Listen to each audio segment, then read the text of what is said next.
પીવાના પાણીના પ્રશ્નને લઈને સ્થાનિક લોકોએ મહાનગરપાલિકા સામે વિરોધ નોંધાવ્યો છે। ટેક્સ ભરતી પ્રજાના પીવાના પાણી માટે વલખા મારી રહ્યા છે। રજૂઆત સાંભળવા કોઈ તૈયાર ન હોવાનો ગ્રામજનોએ આક્ષેપ કર્યો છે। ઉનાળાના આકરા તાપમાં પીવાનું પાણી ભરવા માટે બેડું ઉપાડી જવું પડતું હોવાનો ઘાટ સર્જાયો છે। હર ઘર નલ હર ઘર જલના બણગા ફૂંકતા નેતાઓ પણ હવે ગ્રામજનોના ફોન ઉઠાવવા તૈયાર નથી। પાણી માટે ગ્રામજનો વલખા મારી રહ્યા છે।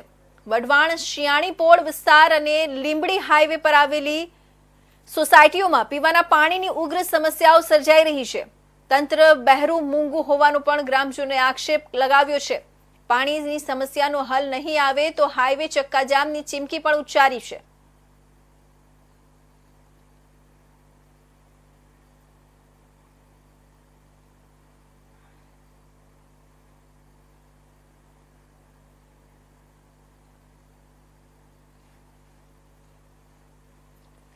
તો સુરેન્દ્રનગરના વઢવાણમાં પીવાના પાણીની સમસ્યા સર્જાઈ છે। સ્થાનિકો ત્રાહિમામ પોકારી ઉઠ્યા છે। આ પ્રશ્નને લઈને સ્થાનિક લોકોએ મહાનગરપાલિકા સામે વિરોધ નોંધાવ્યો છે।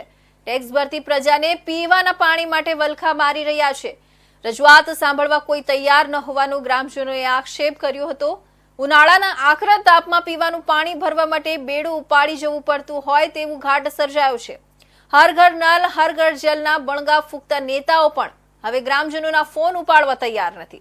પાણી માટે ગ્રામજનો વલખા મારી રહ્યા છે। વઢવાણ શિયાળીપોળ વિસ્તાર અને લીંબડી હાઈવે પર આવેલી સોસાયટીઓમાં પીવાના પાણીની ઉગ્ર સમસ્યાઓ સર્જાઈ રહી છે। તંત્ર બહેરું મૂંગું હોવાનો પણ ગ્રામજનોએ આક્ષેપ લગાવ્યો છે। પાણીની સમસ્યાનો હલ નહીં આવે ત્યાં સુધી લીંબડી હાઈવે ચક્કાજામની ચીમકી તેઓએ ઉચ્ચારી છે।